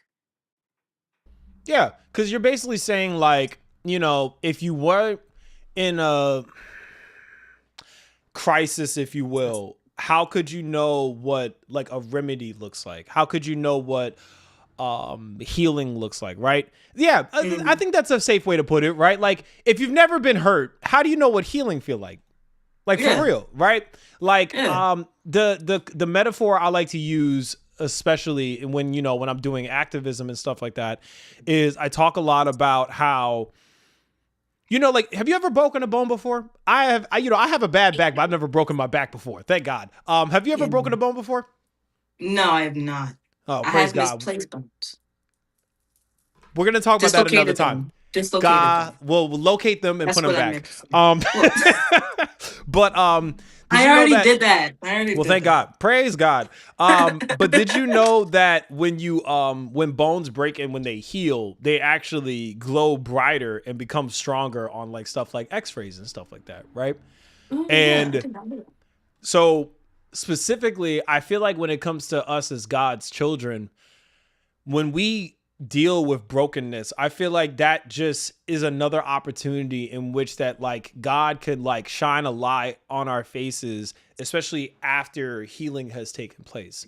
Right? Mm, Why else have when we, you could speak to depression to somebody or minister to somebody that deals with depression better than anybody that's never dealt with depression because you've been broken in that area before. Not to say like right. something's wrong with you or you're not of use, but specifically like you can shine a light in dark places because you've been in those dark spaces already. So Yeah. yeah, so I think what you said, it's beautiful. I don't think I've never really heard it like that. It's like, I think my anxiety makes me closer to God. And when you put it that way, I was like, oh, please sort this out for me because I don't know what in the world you're trying to say. But nah, when you when you walked me through it, that makes perfect sense. Thank you for that. Yeah. Appreciate Like, you for that. of course. It's like I can't think. I'm not thinking. Or at least Hmm. I'm not thinking or I'm not thinking straight. And no one can stop me from doing that. I'm telling you, people have tried. Because I've been through anxiety at times when my anxiety gets to me, even in like middle school, and people will be talking to me. I don't know what they're saying. You can talk to me with however you want. You're not getting through to me. I'm already all the way out, you know? So like, and I know that about myself. So Right. when all of a sudden all I'm hearing is, hey, maybe you should sit down somewhere. Maybe you should breathe a little bit. Maybe you should find a hobby or something to help you out with this. I know that's not me, and I know that's not anyone around me. So, I mean, common sense says Right. it's only one other person, that can actually get through my brain when nothing else does. Right. No, that Yeah. makes a lot of sense. Um, let's give some practical like tools to the audience. Um, Perfect. hmm. What are qualities that you believe someone should have to be? I don't want to say a great counselor because there's gonna be times. I don't know if you have a therapist, but there's gonna be times where that person they piss you the ever loving f off. Like it's they're not gonna always feel good, right? But Yeah. what are qualities of a safe counselor? Somebody that you can trust with your humanity and in a lot of ways with your mind. What are traits and qualities that you think a counselor should have? Okay. I would say patience, definitely. If a counselor is like not being patient with you, you should probably find a new one. A counselor that meshes with your personality is also, I think, a good um quality. What else? I think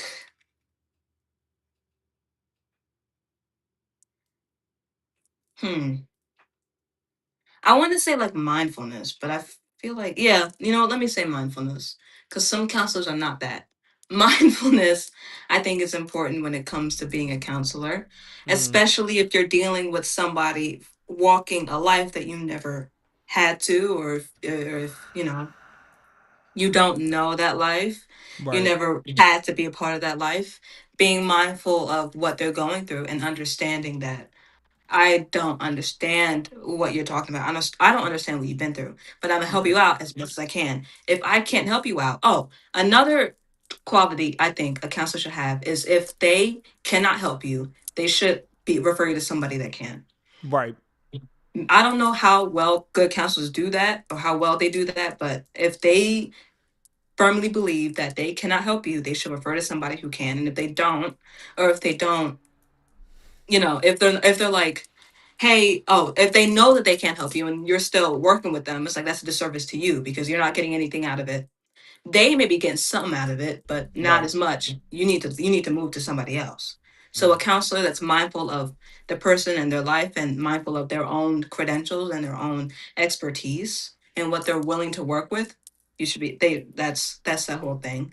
Um a counselor, another complete trustworthiness, I think, is another value or something value that counselors should have. Um complete honesty, because when it comes to cognitive psychology, that's not positive. You got to tell the person the truth whether they want to hear it or not. If that person goes into therapy and you break them with the truth and they get mad at you, it's like, then you're not ready or you're not looking in the right places. I'm telling you about yourself. And if you're getting mad at me for telling you about yourself, then Right.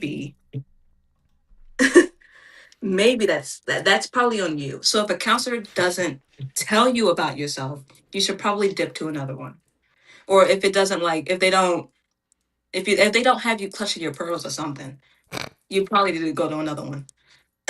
Or either that or like something like if they can't be completely trustworthy with you no matter what, you may have to bounce to another one. Um I would say being able to trying to think of a word. Um it's not mindful. It's like it's not respectful. It's, well, yeah, respectful. That's another quality in a counselor. Respect. um, Safety, definitely, because you're not going to talk if you don't feel safe, Facts. especially to a stranger. Because these counselors, at the end of the day, are strangers, and Hmm. they're people that are working. So if you gotta feel safe around them. Um, I think that's a good amount of quality that I think would make a good counselor. Yeah, and like You good said you would vibes. also ask me questions. You're allowed to ask me questions on here too, by the way, even though Okay. I'm interviewing you. But yeah, yeah, yeah. You know This is what? our Since you space. said that, what qualities do you find in a counselor? What are some good qualities that you think? So I feel like people are nuanced.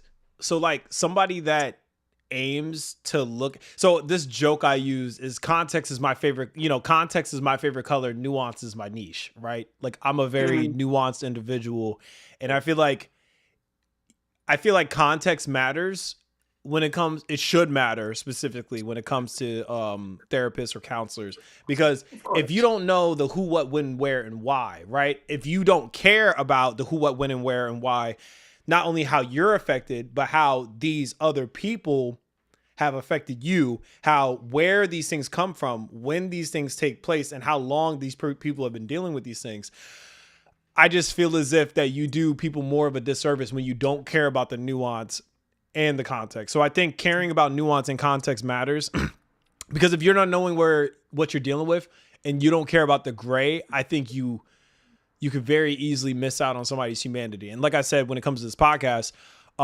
humanity matters. At least humanity should matter specifically when you're dealing with people. Not dealing, but when you're working with people.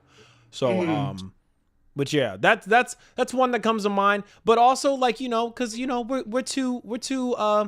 we're two black, God fearing people. Um, Fam, if I talk to you about, like, because listen, I had this therapist, and she did the best that she could. Hmm. It was this blue-eyed white woman out of Bel Air, believe it or Oh, not not. the blue eye. No Yeah, yeah, pigment. yeah. And she was the sweetest. I actually thought like she was one of my favorites, right? And not favorite white people, but favorite therapists. And she could be both. She could be both. That she could be both. But one of the things that especially when 2020 was taking place and like the many instances of black death were taking place, she was like, I Mm. understand that I do not understand. However, me holding space for you, I hope that's enough. She had Jesus in her life, right? Like she was a Christian as well. But I appreciated this. Like you can't even begin to relate when it comes to my experience, when it comes to this area. But how you minister to me is grounded in the same thing I'm grounded to. So I think Right. having having like Self-awareness. moral and spiritual like compatibility matters. You know what I'm saying? So yeah. I definitely agree with that. Self-awareness is another thing. Mm-hmm. Yeah. Because if you Right. got to teach your clients self-awareness, you got to be self-aware yourself. Right. Right. Don't come in. So, Don't come in and you in a bad mood because you constipated. It ain't my fault. You haven't pooped in a right. while. Right. Exactly. Exactly. Go to My the lord. bathroom. God. Go to Take the a, bathroom. take a Take a Miralax. I don't know. yeah, Like, shoot. For sure. For sure. yeah, Um. whatever. Okay. How could how much longer do I got you to get through this list? Because I can cut it short if You know need what? be. You know what? You have as long as you need, kid. You have as long as you need. All right. Well, I appreciate you because you could easily have told me like, all right, man, piss off, leave me alone. But I appreciate you Get respecting out your of here. elders because I'm like prehistoric. Apparently, if your father's prehistoric, Elders. I'm at least Old Testament. My lord. Um.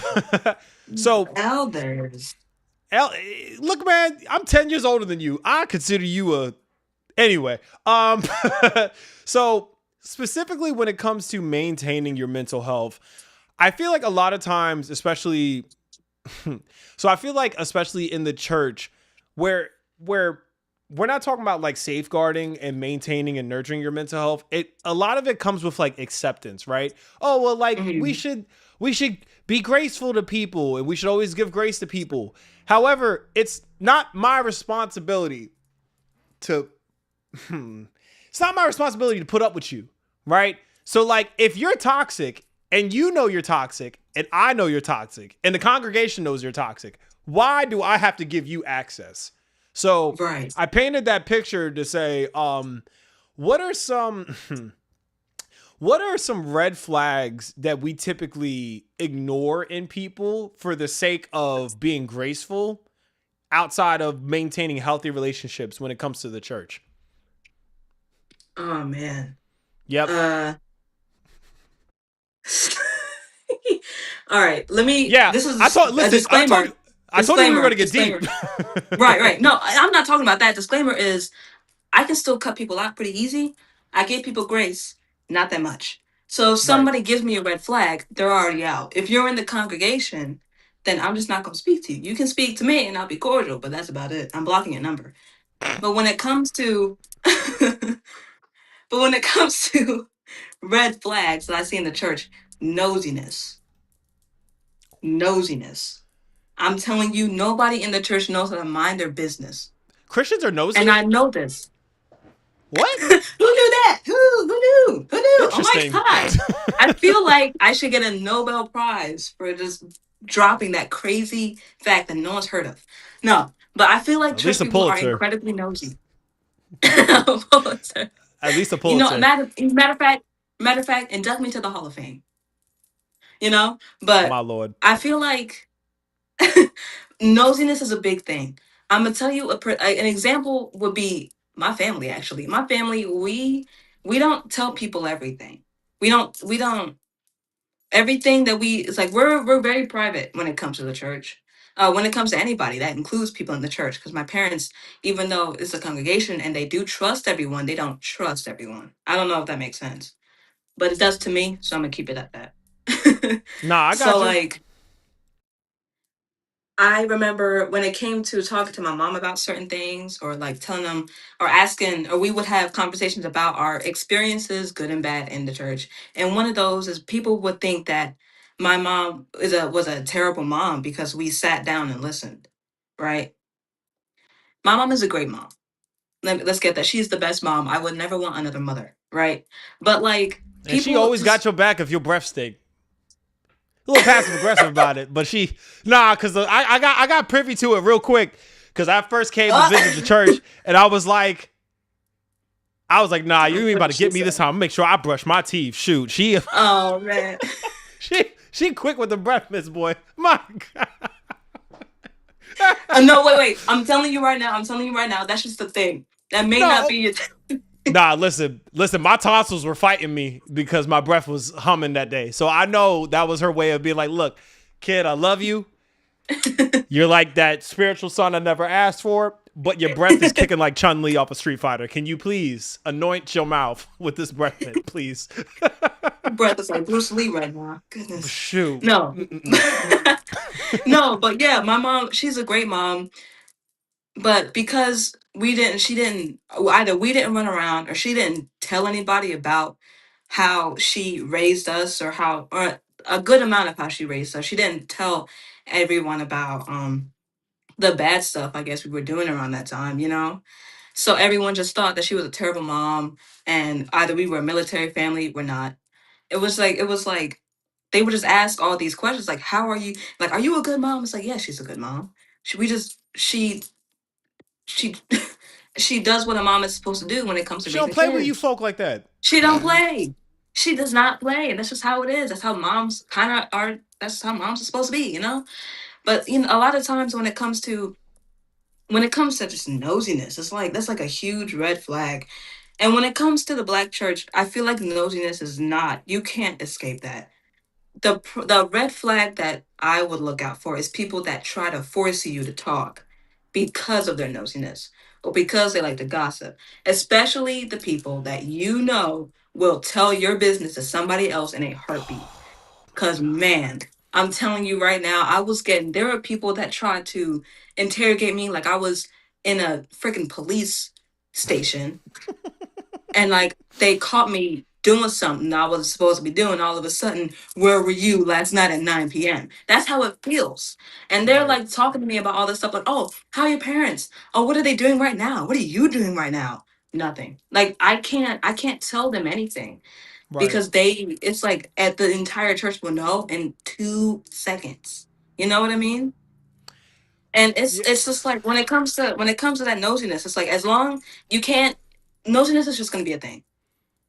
You have to figure out who is the gossip girls. You got to figure out who can't keep their mouth shut, and if they talk to you, tell them the bare minimum or nothing at all. Nah, It's like that. you're speaking facts. I just think it's funny because man, it was Pastor Webb, man. Pastor Webb said something. He set me free by this. He said, no, listen. I don't care what nobody said. Pastor Webb is probably Period. in my top 5 of pastors. I'll tell you what, because I had Period.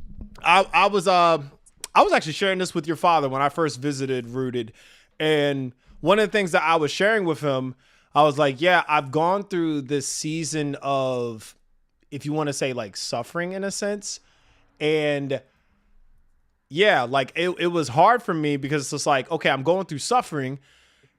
And then I realized like the type of people I was keeping around me, right? And I think it was the second service I've been to, and Pastor Webb was like, I need some real friends, right? Don't bring me people that if I share something with you in private and you put it in the prayer chain, like in the prayer group chat. Don't Like tell me like pray for when my he friend. when he said that, I was like, no, like we do that in the church though. Like, you know, like it'd be like, oh, Yeah. we need to pray for I don't know if you know, I don't know if there's a Sister B Anthony in our church. But we like, oh, we need to pray for Sister B Anthony. Oh, what's happening? Well, you know, her granddaughter back on the pole again. And Jeffrey, her grandson Jeffrey. Jeffrey out here selling perks again on North Ave and Baltimore City. We just need to pray for it. It's like, You just airing out everything. why was any of that our business? You could have easily just left it with, can we pray for Sister B Anthony? Like what, you know what I'm Right. saying? And Right. I haven't experienced that yet, you know, because I'm pretty guarded. I really only rock with y'all. And I sit in our little Period. Rosa Parks section at the Kenji bench. But yeah, We used to be closer. I'm happy we're not. I'm telling you right now, I feel way less eyes on me because everyone's eyes have to be on the front and not the back. that So, is nuts. That like when I tell you the influence that my parents have, mm-hmm. it's they're like at the top, one Yeah. percenters of influence. The amount of people that had their eyes on us when we sat in the front, I felt I felt like security cameras again, police station. Like I was about to get a mugshot and people are staring at me crazy. So, man, Why would you get that's a that's mugshot though? Hmm? What in the world? What in the world do you get into that you gonna get in a mugshot? Huh? Honestly, I don't nothing. Don't. Hey, this Nothing. this is anything that is said Nothing. on here could be used in a court of law. I know. Yeah, I was about to say nothing. Nothing. Oh shoot. Don't lie to me. Nothing. I didn't say anything. That is nuts. That is nuts, Never man. mind. Never mind. Yeah, yeah. All right, well, Sid, I'm about to get you out of here, so we're gonna hit you with some quick hitters, and that Period. usually means like we ask you a bunch of this or that or this. We ask like what your favorite color is. Yeah, I'm kidding. Period. I don't care what your favorite color is. I'm sorry. You know what? That's Period. just I love that for you. I love that for you. shoot. Oh my lord. So yeah, I'm gonna yeah. So let's get you out of here because I know you're a busy woman. So let's hit it with the quick hitters. What's one Okay. Bible verse that has carried you recently in this season of your life? Huh. Man. Honestly, it may sound stupid or something, but the Bible verse, man, I completely forgot where this Bible verse is. Don't mind that. Just listen to No, my it's okay. words. You're just a daughter of a deacon. That's okay. You know, no shame in your game, man. Like, you know. Period. Mm-hmm. Period. The Jesus wept. Okay. That is the entire Bible verse. I All right. cannot tell you where it is. I know it was when when he resurrected Lazarus, like you said, he cried for his friend right before he resurrected him. That's when Jesus wept, right? And that's been carrying me through this time because it for a very long time I didn't crying is not a thing that I do. I don't like to do it. It's been very hard for me to do my entire life. And that verse kind of carries me as like, if Jesus wept, so can I. And saying that to myself all the Somebody time said, recently. shout out to one of my homies from Instagram said 2 Timothy chapter 2, verse 22. Period. See, that's Yeah. why we need community. Period. Yes, for sure. Period. For sure. So yeah, that's the verse that's been carrying me. Okay. All right. Where's my second where's my other quick hitter? See, I wish I could show you what my screen looks like. It's too much. I'm having like a No, I'd probably get overstimulated. I'd rather not know. no, something on your feed, and I'll tell you which one it was. Something on your IG feed overstimulated me in 2 seconds. I was like, I'm about to not let her come on this podcast. What? What I don't is post anything. Nah, I'll tell you which one it was. You're gonna be like, no, that makes sense. Okay. All right. All right. I'll What let is you a have that book? one. Okay, what is a book every Christian should read besides the Bible? There is a series by Ted Decker. There's Green, Black, White, right? And it's Mm-hmm. basically a fantasy series based off the Bible Right. that I think every Christian should read because I think it'll help strengthen your faith. I also think it'll just help you switch your perspectives on how you can perceive the Bible because Mm-hmm. just because your pastor perceives it one way doesn't mean you have to perceive it that way. If Right. figuring out if reading books or reading or doing something else kind of helps you perceive the Bible and its truths better, like figure that out. But a fantasy a fantasy series by Ted Decker, Green, Black, White. I love it, and I think all Christians should read it. Okay. Coffee or tea? Tea, most definitely.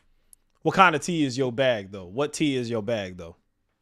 I like peach tea, fruit tea. I also love boba tea. Okay. That's my. Somebody I said love. so 47 it's 48 laws of power Rocky. But nah, I've read 48 Laws of Power. It's not a bad book. You know, it Mm. teaches you how to deal with people. You know what I'm saying? I also, I don't know if you read this book, Sid, The Body Keeps the Score. That's, I feel like, is a perfect book when it comes to those that are in the mental health space. It talks a lot about like how, you know, how, like your phone keeps track of every like, you know, keystrokes, taps, everything it does. Our bodies are the Yeah, same way. Like our bodies are absolutely. It probably, does. yeah. So it talks a lot about like how your body remembers trauma quicker than your brain would. You know what I'm saying? So Absolutely. yeah, It does. yeah. I have a physical copy When I find it, I'll bring it to you. I got you. Okay, But yeah, period, period, period. that's another one. Me, I'm more of a iced coffee. I can't drink hot coffee anymore. I'll throw up. I don't know what Oh, it yeah. is. I don't like hot coffee. Call me a wuss. I drink hot coffee and I get nauseous. It never used to And happen like that until my daughter was born. I'm not sure what that's about, but yeah, that's I don't know. Maybe I need to find a therapist just for that. Introvert And or I can't drink hot extrovert? coffee. Introvert, Yeah. absolutely. You're pretty It's extroverted when it comes introvert. to me. I would say so. I know you. I know, that's because I know you. If we were in a mall, you'd figure it out in like 2 seconds. I'm telling you right now. It's to the point where it's like crippling. I can't talk to nobody. That Like it's. If we were anywhere else, you would know. I am an introvert. wow. That's a doggone shame. That is a doggone What you shame. mean, doggone shame? Nothing. I think it's Nothing. great. Okay. What's something people misunderstand? Well, we already kind of encompassed that. What's one habit everyone should develop? That's interesting. How to One. mind your business.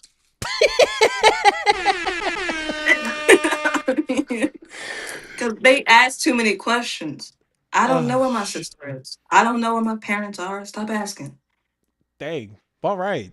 I know that's right. Period. Shoot. Right. Period. How to Exclamation point. mind your business. Mind your business. Please and thank you. What brings you joy as of lately in this season in your life? Oh man. My hobbies definitely bring me joy. I've been learning a whole bunch of new things about myself. Learning has been bringing me a lot of joy. Um, yeah, I mean, my family definitely brings me a lot of joy. Um, and like I said, learning about myself because I'm in a transitional period and I'm learning a whole lot. And it's a really interesting thing. It's a really interesting thing. So yeah, that's Okay. bringing me joy. All right. Hmm. What's the difference between peace and happiness? Peace is something sacred that you need to work towards to get. Happiness, I feel like, is a momentary thing. Once you get peace, happiness will come with it. I feel like that's kind of how I feel about it. Peace is peace is being okay with yourself for a very long period of time. Being able to be with yourself and have fun with yourself without needing somebody else to be fun. That's peace. Happiness would be a feeling that can be fleeting and probably is. Yeah, that's the difference. That was such a I've never called this man that before, but that's such a come on Nikenji response. But You know okay, what? You know what? look like You your know mama, what? look like your mama, but talk like your daddy. That's all I gotta say. Wait a minute. Shoot. I don't know if I should take that as an insult Nah, or if you I should look like run your with it. mama. I told you look just like your mom. You guys could Look, be that's twins. not the insult. The insult is you bringing up talk, my dad. You That's talk the like your insult. daddy. You talk like your daddy. What's wrong with your daddy? You know I think he's a what? wonderful man of God. He's one of my favorites. All right. That's what you think. That's what you think. You know, I can't look, man. You better chill out because I don't know if you pay rent, but stop. I'm trying to make sure you don't have to continue. You don't have to continue.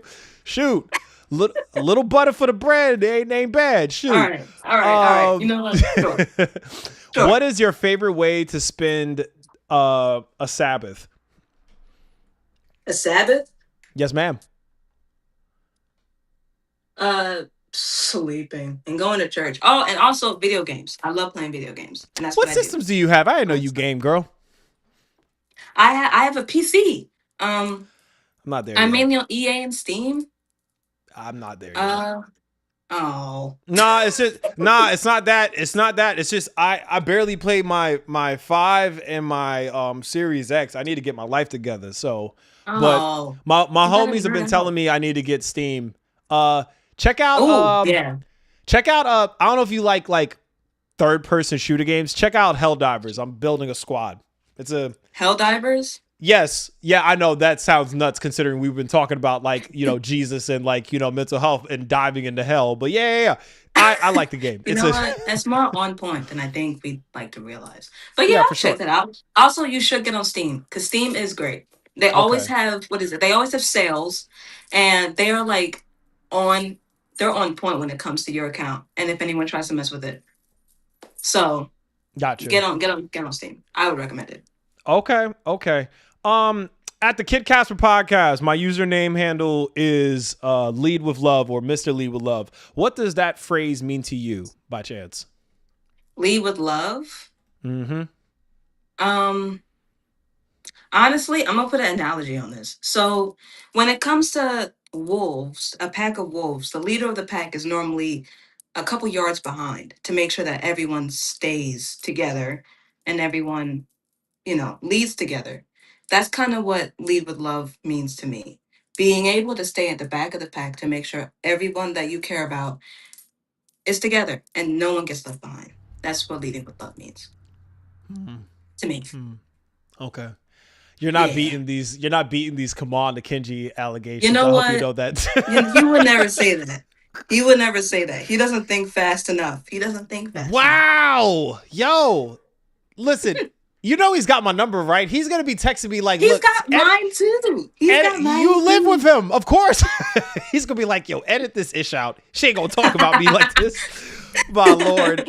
If you could encourage the person who's silently struggling today, what would you say to them?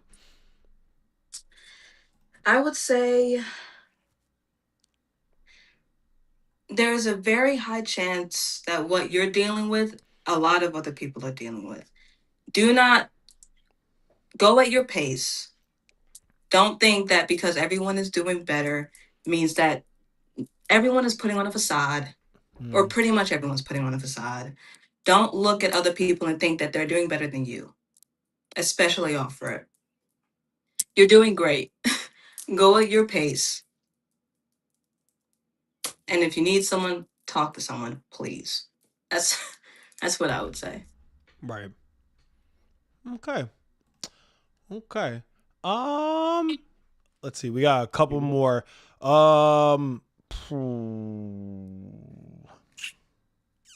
You know what? What's one lie the enemy tells believers about mental health? Go ahead. This is your floor. Oh, This is your 60 minutes. oh my goodness. 60 minutes. I would say he would say to believers that it's a demon, like we were talking about. Because Mm-hmm. it's not. It's really not. It's like we have talked about earlier. Mental health is not a demon. It's kind of how your brain functions. Your brain functioning a different way doesn't make you a demon. It makes you a person. Right. So like, yeah, like mental health is not a demon. You going out and looking for outside resources doesn't make you any less of a believer. It doesn't make you demonic. It doesn't mean that you have zero faith. It just means, yeah, I mean, it just means that you need some help. It's okay to ask for help. Asking for help about mental health doesn't make it demonic. Mm-hmm. So like that's I think a lie. Getting help is not demonic. Mental health is not demonic. Right. And listen to people that know about it because you may see yourself in it. Right. That's For what I would sure. say. For sure. Um, second to last question. This is my last question. I have more so Mhm. a favor for you to do afterwards. If there's Okay. anybody you would like to see on the Kid Casper podcast, who would it be? But your answer's got to be somebody you could get on here, essentially. Oh. Yep. Yep. Okay. Yep. Um. Why is it so hard for you? Well, okay. Wait a minute. I'm trying to think. I don't know that many people, Casper. Come Okay. on. I've had your dad on. Uh huh. I've had you on. Right. I think I've only talked to Olivia maybe once. If that. There's people you know. What the heck? I'm trying to figure out who I know. It's so Um. easy. It's almost like the easiest answer you ever need to come up with. Well, obviously it isn't. I'm over here pausing. Oh I'm my trying to God. figure out We if talked about I her. asked The them. one with the mints, the one that be chucking the mints in people's face if they breath stinks. Like, that's a good answer. Like, My my mother? Lord. Yes, your mother. What the heck? You know what? I don't know how she'd be on this podcast. I I really feel like she'd be don't. great. You know, okay. My mother. My Okay. mother. Yeah, yeah, man. Come on, man. The matriarch to the Nikenji household. What the heck? All right. All right. I feel like that'd be fire. Okay. What in the You know world? what? That's your prerogative. We love that for you. Did you watch the Honestly, episode that we did with your pops? I thought the one we did with your pops was cool. it was. It was. I just like my mom and my dad are two completely different people. That's all. I don't know how Right. it's not your podcast or it's like podcast in general. Right. Does that make sense? Well, look at it as like we're just talking, and that's basically, once you get past that mind realm, it's pretty easy. But anyway, Yeah. I mean, okay, Sister then my mom.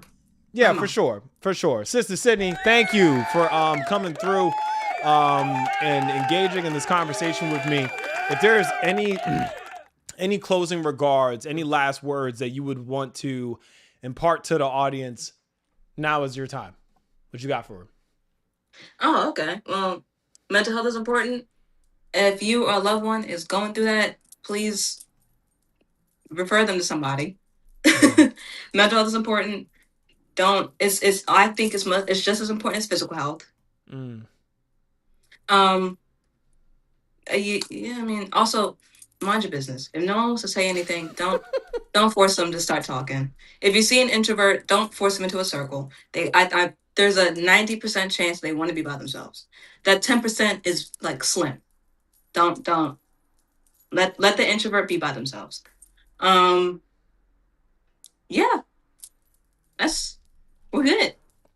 All right. Thank you, everybody, for tuning in. This was a movie. I thoroughly enjoyed this conversation. This is probably one of my favorites. Not going to tell you who's my least favorite. You know what I'm saying? But yeah, Sid, you're welcome back here anytime. Anytime you want to just, whether we're having like conversations or group thought, you know what I mean? Like, I feel like you more than, you know what I'm saying? I think you more than carried your own in this space. Thank you, everybody, for watching and tuning in. I will be back tomorrow at 2 p.m. Eastern Standard Time. Always remember, you are beautiful, blessed, and beloved. Raisins, hold on real quick. Can I zoom in real quick? Let me see. Hold on real quick, because this is triggering for me. Okay, raisins still don't go on potato salad. Did you know? Hold on real quick. Let me call out this heresy real quick. Sydney, did you know that people put doggone walnuts in potato salad? That's a thing. Walnuts and potato salad. Who? What kind of Karen did that? What? This was a sister. A sister put walnuts in. A sister? See, I thought it was someone from the other side. What you mean, sister? No. You heard raisins and potato salad. Now get ready for walnuts. No, what and is her name was like hella African. That's what made it worse. Raisins don't go in potato salad, and Jesus wasn't white. Do me a favor. Have a good night.